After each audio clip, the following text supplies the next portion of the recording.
Welcome guys, talk through tarot में आप सभी का स्वागत है। फ्रेंड्स, आज रीडिंग का टाइटल है 719%। सच्चाई आपके सामने आते ही बहुत बड़ा झटका लगेगा।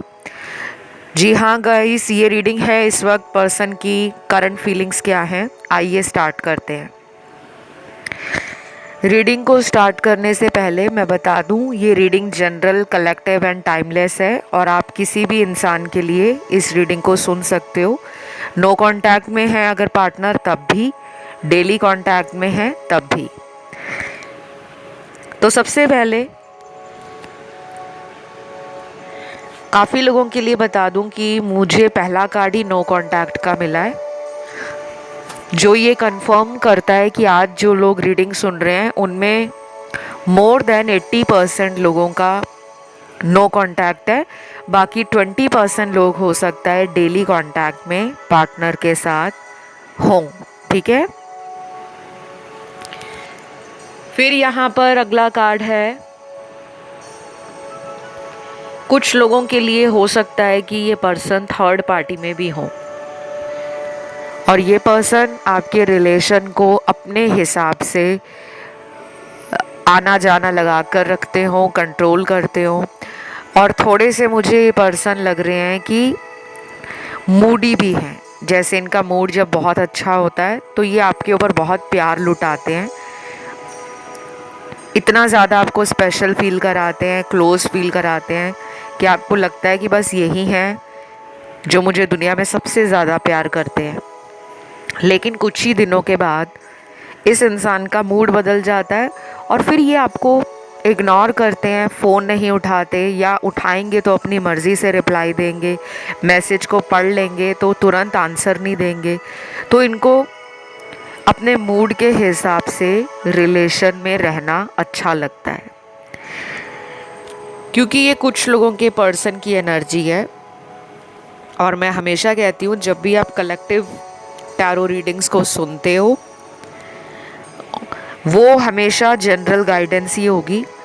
जब तक आप अपनी पर्सनल रीडिंग किसी भी अच्छे टैरो रीडर से नहीं ले लेते तब तक आपको 100% क्लैरिटी नहीं मिलती। इन वीडियो से आपको थोड़ा बहुत आइडिया मिल जाता है कि अच्छा उनकी लाइफ में आजकल ये चल रहा है। फिर कुछ लोगों के लिए मुझे ऐसा लग रहा है कि आपके पर्सन आपको लेकर जो सोचते हैं ना, उसमें सबसे पहला जो शब्द उनके दिमाग में आता है वो है जिम्मेदारी। उन्हें लगता है कि उन्हें पता है कि आप उन्हें प्यार करते हो, उन्हें ये भी पता है कि आप प्यार में बहुत सच्चे और ईमानदार हो। आपका किसी और के साथ कोई अफेयर, कोई क्रश, कोई इंटरेस्ट नहीं है। आप जिससे एक बार दिल लगाते हो फिर उसी के साथ सारी उम्र रहने का मन भी बना लेते हो, कोशिश भी करते हो और अपनी पूरी मेहनत, अपना पूरा दिल और दिमाग उस रिश्ते में डेडिकेट कर देते हो। लेकिन ये जिम्मेदारियों से भागते हैं, ये कमिटमेंट फोबिक है। ये पर्सन अपना सोशल सर्कल जो है उसे और बढ़ाने में बिलीव करते हैं। इन्हें नए दोस्त बनाना, इनको जानने पहचानने वाले काफ़ी लोग हों, ये जहाँ भी काम करते हैं ये चाहते हैं कि मैं कहीं भी जाऊँ मुझे वाह वाह मिले, हर कोई मुझे प्रेस करे, हर कोई मुझे कॉम्प्लीमेंट्स दे, हर कोई मेरी तरफ अट्रैक्टेड रहे। और कई बार ये जिम्मेदारी को शादी और कमिटमेंट से भी देखते हैं कि अगर शादी कर ली आपसे या आपको कह दिया कि ठीक है मैं तुम्हें कमिटमेंट देता हूँ, तो इन्हें लगता है कि रोज़ इनको एक जिम्मेदारी अपने सर पे नज़र आएगी। क्योंकि देखिए, शादी भी एक जिम्मेदारी है, रिस्पॉन्सिबिलिटी है। हम किसी को ऐसे कह दें कि हाँ मैं तुमसे शादी करूँगा या करूँगी, तो ये कोई ऐसे हवा में मारने वाले तीर नहीं है। कहना और करना बहुत अलग तरीके की एनर्जी है और अलग तरीके की एक जिम्मेदारी भी है। मुझे ये लग रहा है कि ये पर्सन ना शादी से भाग रहे हैं और इसी वजह से आपकी तरफ नहीं आ रहे। क्योंकि इनको लग रहा है कि अगर ये आपके रिलेशन में दोबारा आते हैं तो आपका पहला सवाल ही ये होगा कि कब कराओगे मुझसे शादी। या तो आपने इस रिलेशन में बहुत वेट किया है, 5-6 साल वेट किया है, 8-9 साल वेट किया है, 10-12 साल वेट कर लिया है। कुछ लोगों में ये रिलेशन मुझे बहुत ही नया लग रहा है, बहुत कम लोगों के लिए एक्चुअली लग रहा है कि अभी 6 महीने पहले या 1 साल के अंदर आप किसी इंसान से मिले हो और वो आपको पसंद आने लगे हैं, आप उनके साथ फ्यूचर देख रहे हो, लेकिन वहाँ से आपको कोई क्लैरिटी नहीं है। और यहाँ पर वो लोग भी हैं जिनके पार्टनर थर्ड पार्टी में हैं, मैंने शुरू में भी बताया था। ये भी हो सकता है कि ये पर्सन पहले से ही मैरिड हो या डिवोर्स्ड हो और अभी मैरिज को लेकर ये दोबारा सोचने से भी खुद को रोक रहे हैं, ज़्यादा ध्यान नहीं देना चाहते मैरिज को लेकर। फिर कुछ और कार्ड्स भी आए हैं जिनके पार्टनर ना ये फील कर रहे हैं कि वो काफ़ी ज़्यादा बदल गए हैं। मतलब पहले वो इस रिलेशन में बहुत प्यार करते थे आपको, बहुत ज़्यादा आपकी केयर भी करते थे, आपके लिए प्लान भी करते थे फ्यूचर, लेकिन अब उन्हें लग रहा है कि उनकी ज़रूरतें बदल गई हैं, उनकी प्रायोरिटीज़ चेंज हो गई हैं। अभी फ़िलहाल अपनी लाइफ में वो प्यार में ज़्यादा फोकस नहीं करना चाहते, ध्यान उन्होंने अपने परिवार में, अपने ऊपर और अपने काम पर लगाया हुआ है। ये कुछ लोगों के पार्टनर की करंट फीलिंग्स भी हैं, एनर्जी भी है कि वो फील कर रहे हैं अपनी लाइफ को, अपनी कुछ जिम्मेदारियां हैं घर वालों के लिए। हो सकता है घर में ये सबसे बड़े हों भाई बहनों में, और अगर ये सबसे बड़े नहीं भी हैं, घर में सबसे छोटे हैं या बच्चों में भाई बहनों में ये मिडिल नंबर पे आते हैं, फिर भी इनके ऊपर ना जिम्मेदारी है, कुछ तो करना है इनको अपनी फैमिली के लिए। जो ये पर्सन आपसे नहीं बता रहे, इनके दिमाग में कुछ प्लान्स हैं, दिल में भी कुछ ऐसी लव वाली फीलिंग है और केयर वाली फीलिंग है और एक्सप्रेस करने वाली फीलिंग है, लेकिन ये सब ये आपके साथ अभी नहीं करना चाहते। मुझे लग रहा है कि ये अभी अपनी ज़िंदगी में कुछ और ही सोच रहे हैं। किसी भाई बहन की हो सकता है कि शादी होने वाली है, या किसी भाई बहन ने अब्रॉड पढ़ने जाना है, या अपने भाई बहनों को अच्छी ज़िंदगी देनी है, अच्छी लाइफ देनी है, या भाई बहनों के लिए कुछ करना है, माता पिता के लिए कुछ करना है। कुछ ऐसे बड़े सपने भी हैं इनके कि अपना खुद का घर लूँगा, अपनी खुद की गाड़ी लूँगा, फाइनेंशियली इंडिपेंडेंट भी बनना चाहते हैं। और मुझे लग रहा है कि पता नहीं इनके अंदर ना एक ऐसी एनर्जी है कि ये ना काफ़ी मिस्टीरियस भी हैं, रहस्यमयी है। कई बार घर वाले भी इनको नहीं समझ पाते, दोस्त भी नहीं समझ पाते, आप भी नहीं समझ पाते, क्योंकि ये ऐसे पर्सन हैं या ऐसी पर्सनालिटी हैं जो बहुत सारी लेयर्स में बंद है। मतलब परत दर परत इनके एक नए व्यक्तित्व की एनर्जी और पहचान सामने आती है। लोग इनको ना बहुत जल्दी नहीं पहचान पाते, लेकिन ये दूसरों को अच्छे से जज करने में माहिर है। इन्हें दूसरों के प्रति पता लग जाता है कि सामने वाला क्या सोचता है, उसका विज़न लाइफ को लेकर क्या है। मुझे लग रहा है ये आपको अच्छे से जानते हैं और इसी वजह से ये पर्सन अभी चुप है, बहुत जल्दी एक्शन नहीं ले रहे, चीज़ें थोड़ी धीमी चल रही हैं आपके रिश्ते में और ये उसी में खुश है। दूसरी तरफ अब हम कलेक्टिव की रीडिंग कर रहे हैं, तो सभी लोगों के पार्टनर ऐसे नहीं हैं। बाकियों के पार्टनर तो मुझे आपसे बहुत अट्रैक्टेड लग रहे हैं। दिन में कई बार अपना फ़ोन भी देखते हैं, चेक करते हैं आपका मैसेज, आपके पुराने फ़ोटोग्राफ्स, आपके साथ पुराना जो टाइम बिताया था उसे रैंडमली सोचते हैं और फिर अलोन, सैड, एंशियस फील करते हैं। अभी तो मुझे लग रहा है कि ये कहीं पे ट्रैवल करना चाहते हैं, कहीं पे जाना है इनको, शायद ही अपनी एनर्जी में थोड़ा एंजाइटी और थोड़ा फ्लक्चुएशंस फील कर रहे हैं। तो इन्हें लग रहा है कि कहीं पे घूम कर आया जाए।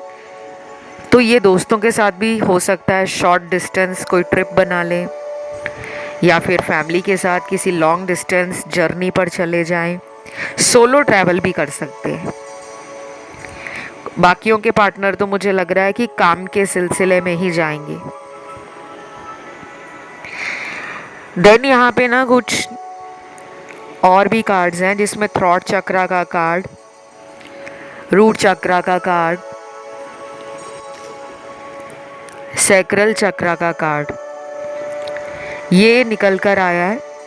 ये चक्र आपके पर्सन के बैलेंस में नहीं है, और आपके लिए थर्ड आई चक्रा, हार्ट चक्रा, रूट चक्रा और थ्रॉट चक्रा, आपके ये 4 चक्र बैलेंस में नहीं है। इन पे आपको मेडिटेट करना है, ध्यान लगाने की ज़रूरत है। अगर आप नहीं करोगे अपने चक्रास को बैलेंस, तो फिर क्या होता है कि जो चीज़ें आपकी लाइफ में आपको मिलने वाली होती हैं वो बहुत देर के बाद मिलती हैं, और कई बार तो होता है कि वो मिल ही नहीं पाती। उसमें बहुत सारे हर्डल्स आते हैं, ब्लॉकेजेस आ जाती हैं। तो चक्रा बैलेंसिंग आपको करनी है, ये आपको फ़ायदा भी देगी, और आपके जो सपने हैं, आपकी इच्छाएं हैं रिलेशन को लेकर, लाइफ को लेकर, करियर को लेकर या फाइनेंसेस को लेकर, वो भी काफ़ी हद तक प्रॉब्लम जो है वो सॉल्व हो जाएगी और आपकी इच्छाएं पूरी होंगी। अगर आपको ज़्यादा नहीं पता चक्रास के बारे में तो आप इसे नेट पे सर्च कर लेना। जो मैंने अभी 4 चक्र आपके बताए हैं उन्हें बैलेंस करना बहुत ही ज़रूरी है। अगला कार्ड यहाँ पर आया है डिवाइन टाइमिंग का, लॉ ऑफ अट्रैक्शन का, साईं बाबा का कार्ड भी आया है। मुझे लग रहा है यहाँ बहुत सारे लोग शिरडी वाले साईं बाबा बहुत ज़्यादा मानते हैं, पूजा करते हैं, उनका नाम लेते हैं। बाकी यहाँ पे हर धर्म के लोग हैं। अब आप कहोगे कि आप गिने चुने भगवान का नाम क्यों लेते हो? यहाँ मुस्लिम भी आते हैं, यहाँ क्रिश्चियंस भी आते हैं, जैनी भी आते हैं, जो लोग बौद्ध धर्म में मानते हैं वो भी आते हैं, सिख भी आते हैं, हिंदू भी आते हैं। तो जो मैंने अभी आपको कार्ड बताया है साईं बाबा का कार्ड, ये अलग अलग टैरो डेक्स होते हैं, डिविनिटी टैरो डेक्स इन्हें बोला जाता है। और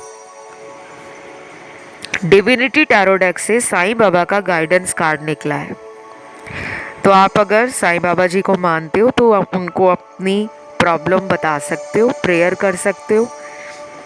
अगले कुछ दिनों में आपको साईं बाबा से जुड़े हुए कई सारे साइन भी मिलेंगे कि साईं बाबा आपको टाइम टू टाइम दिखा रहे हैं कि वो आपके रिलेशन, आपकी लाइफ को कहीं ना कहीं देख भी रहे हैं, प्रोटेक्ट भी कर रहे हैं। तो अगर आप उनके डिवोटी हो तो अपना फेथ और अपना ट्रस्ट साईं बाबा के ऊपर से हटाना नहीं है। उन्हें मानते हो, उन्हें मानते रहें। देन अगला कार्ड है आपके पर्सन का, कम्युनिकेशन को रीस्टार्ट करना चाहते हैं। शायद कुछ लोगों में अगले 5 दिनों में बात हो सकती है, बाकियों के लिए तो मुझे लग रहा है 19 दिन भी लग सकते हैं, और कुछ लोगों में 5 हफ्तों के बाद, ऑलमोस्ट 1 महीने के बाद आप दोनों के बीच में बातें फिर से शुरू हो सकती हैं। वैसे अभी मुझे ये भी लग रहा है कि अभी से 15 घंटे भी कुछ लोगों में इम्पॉर्टेंट है। जब से आप इस वीडियो को सुन रहे हो तो हो सकता है उससे 15 घंटों के बीच में आप दोनों की एनर्जीज़ मिरर करें। जो आप उनके लिए फील कर रहे हो, जो आप सोच रहे हो, वही वो आपके लिए फील कर रहे हो, वही वो सोच रहे हो। कुछ कपल्स यहाँ पर स्पिरिचुअल कनेक्शन में हैं, बाकी के लोग यहाँ पर एक पास्ट लाइफ कार्मिक रिलेशन में है। अगर किसी को डाउट है कि वो ट्विन फ्लेम तो नहीं है, उसके लिए आप कंसल्टेशंस ले सकते हो, क्योंकि ट्विन फ्लेम जर्नी ना बहुत ही डिफरेंट जर्नी है। और ये जितना सुनने में आसान लगता है, अच्छा लगता है, उतना ही कॉम्प्लिकेटेड रिलेशनशिप्स होते हैं, चाहे वो ट्विन फ्लेम हो, कार्मिक हो या सोल कनेक्शंस हो। अगर आपको already butterfly, feathers, angel number काफ़ी दिनों से दिख रहे हैं, अलग अलग रंगों की तितलियां दिख रही हैं, पंख दिख रहे हैं पंछियों के, या फिर आपको एंजल नंबर बहुत दिखते हैं, और एंजल नंबर कोई भी अगर आपको दिख रहा है, 555, 111, 786, 888, कोई भी, तो मैं आपको ये बता दूं, आपका स्पिरिचुअल अवेकनिंग का प्रोसेस जोरों शोरों पे चल रहा है। आपको आपके हायर पर्पस की तरफ ले जाया जा रहा है और आपकी हीलिंग भी हो रही है। लेकिन प्रोसेस जो है ना, ये थोड़ा स्लो है। हीलिंग रातों रात नहीं होती, टाइम लेती है। देन रोमांटिक फीलिंग्स भी है कुछ लोगों के पार्टनर की, और वो आप पर अपना जो रोमांस है, अपना लव है, अपनी इच्छाएं हैं, उन्हें खुलकर बयान करना चाहते हैं, प्यार भी लुटाना चाहते हैं। इन्हें अच्छा लगता है जब वो आपको प्यार करते हैं, और इनका लव लैंग्वेज फिजिकल टच है। इन्हें आपको छूना पसंद है, किस करना, हग करना, आपको आपके बालों को सहलाना, आपको प्यार देना, और ये इनकी लव लैंग्वेज है। हर इंसान की लव लैंग्वेज अलग होती है। कुछ लोग प्यार दिखाते हैं, कुछ लोग प्यार करेंगे तो वो जताएंगे नहीं, दिल में प्यार होगा, और कुछ लोग ऐसे हैं जो लड़ते हैं, फ्रस्ट्रेशन में आकर एंशियस फील करते हैं, इरिटेटेड फील करते हैं, फिर भी प्यार करते हैं। तो यहाँ मुझे हर तरीके का कपल और उनका रिलेशन नज़र आ रहा है। तो कुछ चैनल्ड मैसेज भी यहाँ पर आए हैं। सबसे पहला चैनल्ड मैसेज पार्टनर का आपको लेकर है। क्या तुम अभी तक मुझसे नाराज़ हो? प्लीज़ मुझे माफ़ कर दो, मैं कान पकड़कर सॉरी बोलता हूँ। ऐसा क्या किया है गाइज इन्होंने जो ये कान पकड़कर सॉरी कहना चाहते हैं? ये तो आपको पता होगा, क्योंकि मुझे लग रहा है कि इस इंसान को ना धीरे धीरे ज़िंदगी में नकली लोग और सच्चे लोग ये समझ आने लगे हैं। ये पर्सन ना बहुत जल्दी लोगों पर ट्रस्ट कर लेते थे, स्पेशली फ्रेंड्स पर या उन लोगों पर जो इस इंसान की तारीफ करते हैं। कुछ होते हैं ना जिन्हें हम चमचे बोलते हैं, या कहते हैं कि ये बटरिंग बहुत करता है या करती है। आप गलत भी करोगे तो कुछ लोग होंगे कहेंगे नहीं नहीं तूने सही किया है, और कुछ लोग ऐसे होंगे जो सीधा मुंह पर बोल देते हैं कि यार तूने गलत किया है, तुझे उसके साथ ऐसा नहीं करना चाहिए था, वो भी इंसान है, उसका भी दिल है, और तूने उसके दिल को तोड़ा है, तो तू गलत है, तुझे माफ़ी मांगनी चाहिए। कई बार हमारे दोस्त बहुत अच्छे होते हैं, कई बार हमारे दोस्तों में ही कोई ऐसा दोस्त भी निकल आता है जो हमें गलत गाइड करता है, क्योंकि उसका अपना एक्सपीरियंस लाइफ में लव को लेकर सही नहीं होता, या उसकी खुद की सोच ऐसी होती है। तो हम किसी को यहाँ पर जज नहीं कर रहे, राइट या रॉन्ग, मैं किसी को प्रूफ नहीं कर रही, ये मैं आप पर छोड़ती हूँ कि आपको अपनी सूझबूझ से, अपने विजडम से पहचानना है कब किस इंसान को सॉरी बोलना चाहिए, कब किस इंसान को फॉरगिव करना चाहिए, और कब किस इंसान को दोबारा मौका देना चाहिए। तो अगर आपको लगता है कि ये इंसान अगर मेरी लाइफ में वापस आते हैं तो ये डेफिनेटली बदल कर ही आएंगे, मुझे पहले से ज़्यादा प्यार देंगे, केयर करेंगे, और हम दोनों के रिश्ते में जो थर्ड पार्टी है ये उसको हटाकर ही आएंगे, तो आप इस इंसान को दोबारा चांस दे सकते हो। लेकिन अगर आपका इंट्यूशन या आपका गट आपको रोकता है, आपको पता है ना हमारे मन में भी एक आवाज़ आती है कि ये काम करना चाहिए या नहीं, तो अगर आपकी इंट्यूशन स्ट्रांग है, आपकी इंस्टिंक्ट स्ट्रांग है और वो कहती है कि नहीं, इस इंसान को मौका नहीं देना, अभी कुछ दिन रुक जाओ, ये खुद आएंगे, सॉरी कहेंगे, तो मैं इस इंसान को चांस दूंगी या दूंगा, तो फिर आप वेट कर सकते हो। जल्दबाजी मत करना। बहुत लोग ना ऑनलाइन टैरो रीडिंग्स सुनते हैं और एक चैनल पर नहीं सुनेंगे, अलग अलग चैनल्स पे जाएंगे, और फिर यही प्रॉब्लम होती है जब आप बहुत सारे चैनल्स पे रीडिंग सुनते हो, कहीं से कुछ और सुनाई दिया, किसी और चैनल पे कुछ और सुनाई दिया, सबको आप मिक्स कर लेते हो और फिर क्या करते हो, कंफ्यूज हो जाते हो। फिर अपने पर्सन को खुद ही कॉल करना स्टार्ट कर देते हो, मिलने चले जाते हो।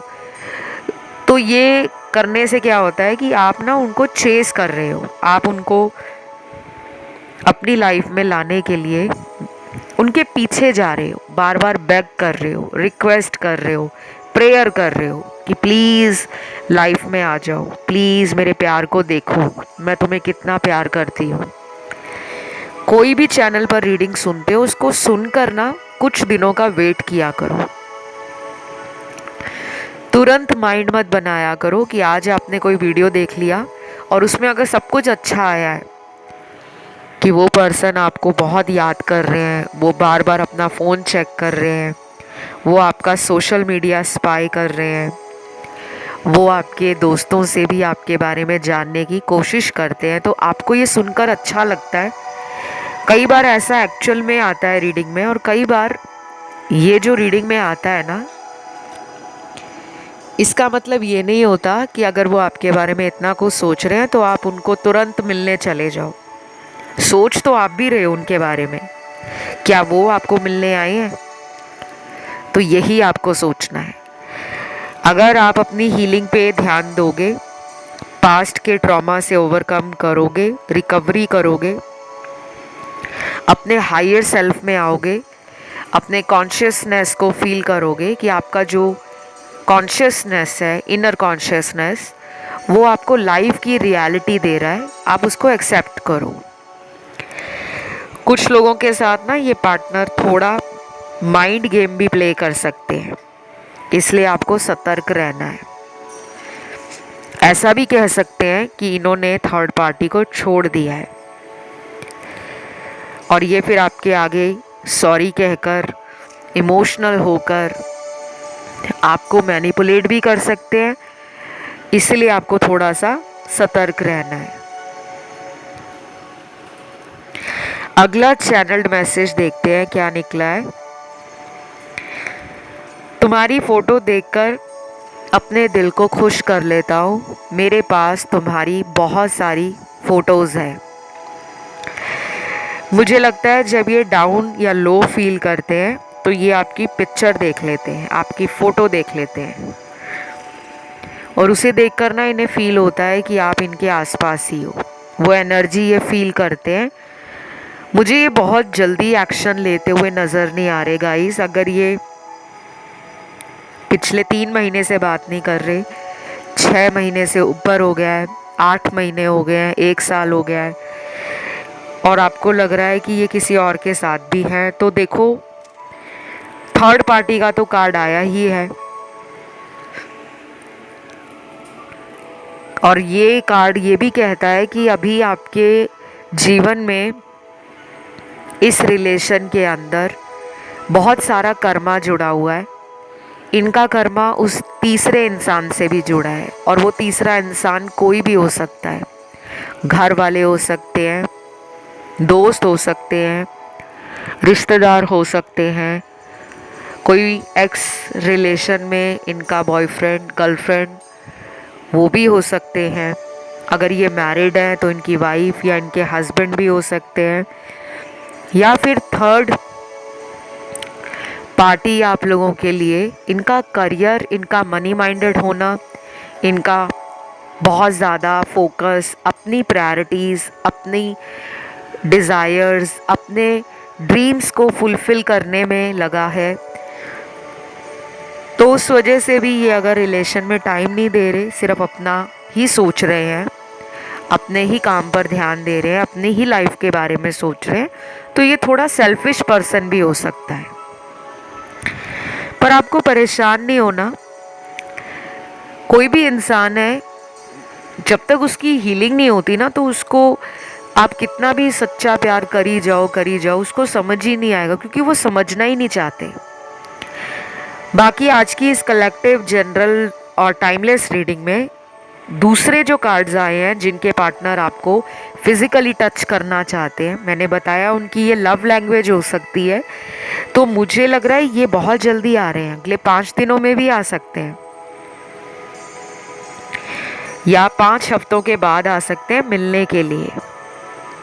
इन्हें आपके लुक्स भी बहुत पसंद है, आप किस तरह से दिखते हो, बातें करते हो, आपका इंटेलिजेंस, आपका विजडम इन्हें काफ़ी अच्छा लगता है। और मुझे ये भी लग रहा है कि ये पहले भी इस रिलेशन से गए थे, कुछ लोगों का सेपरेशन चला था कुछ महीने या कुछ हफ्ते, और ये फिर दोबारा लौट आए, तो अब ये वापस फिर आने वाले हैं। रिकंसिलेशन तो होगा काफ़ी लोगों के लिए, क्योंकि रिकंसिलेशन का कार्ड निकला है। और ये भी हो सकता है कि कुछ लोग अपनी लाइफ का कर्मा भोग कर उन्हें कोई सबक मिलेगा थर्ड पार्टी में, या उन्हें अपने करियर से कोई सबक मिलेगा, या उनके फाइनेंसेस से उन्हें कोई सबक मिलेगा। जैसे मनी उनका फोकस अगर था, बहुत ज़्यादा पैसा पैसा करते थे, स्टेटस के पीछे भागते थे, अपनी लाइफ को लग्जरियस लाइफ स्टाइल बनाना चाहते थे, रॉयल लाइफ बनाना चाहते थे, महंगे महंगे शौक़, बहुत ज़्यादा पार्टीज़ वगैरह करना अच्छा लगता था, तो धीरे धीरे ये चीज़ें उनकी लाइफ से ख़त्म हो रही हैं, या उनका इंटरेस्ट ख़त्म हो रहा है, या उनको कर्मा मिलेगा, तब वो आपकी तरफ आएंगे। लेकिन ये सबके साथ नहीं होगा, क्योंकि महंगे शौक़ रखना या बहुत ज़्यादा पार्टी वगैरह में जाना ये गलत बात नहीं है। अक्सर हम इसे गलत चीज़ों से जोड़ देते हैं कि जो लोग बहुत ज़्यादा क्लबिंग करते हैं, बहुत ज़्यादा डिस्कोथेक जाते हैं, बार्स में जाते हैं, वो लोग गलत ही होंगे। नहीं, हर किसी का एक अपना लाइफ को एंजॉय करने का तरीका है। कुछ लोग म्यूज़िक क्लास ज्वाइन करते हैं, कुछ लोग योगा करते हैं, कुछ लोग पेंटिंग करते हैं, कुछ लोग अपने कोई टैलेंट को एक्सप्लोर करते हैं। हर इंसान का एक अपना फोटे है, हर इंसान का एक अपना इंटरेस्ट भी होता है। जैसे कुछ लोगों को लिखना बहुत अच्छा लगता है, पोइट्री लिखेंगे, शायरी लिखेंगे, गाने लिखेंगे, या फिर इस तरह से कोट्स लिखते हैं, romantic quotes, sad quotes, motivational quotes. और कुछ लोग नेचर लवर होते हैं, तो ये करने से हीलिंग भी मिलती है। आपके पर्सन ना हीलिंग से बहुत दूर है, पर धीरे धीरे ये इंसान हीलिंग की तरफ आगे बढ़ेगा। जैसे जैसे इनके चक्रास बैलेंस में आएंगे, ये हील होना शुरू हो जाएंगे ना, वैसे वैसे इनको लव का ट्रू मीनिंग समझ आएगा। अभी तो इनको ऐसा लग रहा है कि आप कहीं जाने नहीं वाले, इसी वजह से भी ये जल्दी कोई एक्शन नहीं लेते। जैसे किसी इंसान को पता होता है ना कि उसने तो मुझे छोड़ना नहीं है, ठीक है हमारी लड़ाई झगड़ा हो जाएगा तो कोई बात नहीं, हम फिर साथ हो जाएंगे, उनको अंदर से ये बात पता है, इसी वजह से वो जल्दबाजी नहीं करते। बाकी जिनके पार्टनर थर्ड पार्टी में गए हैं, वो एक कार्मिक सिचुएशन में स्टक हैं। थर्ड पार्टी ने उनको ब्रेन वॉश किया है, या थर्ड पार्टी से उनका कोई कर्मा अभी भी पेंडिंग है। जब तक वो कर्मा कंप्लीट नहीं होगा, तब तक आपके पर्सन आपकी लाइफ में परमानेंटली नहीं आएंगे। बीच बीच में अगर आए तो फिर वो कुछ टाइम के लिए आएंगे और फिर जा सकते हैं।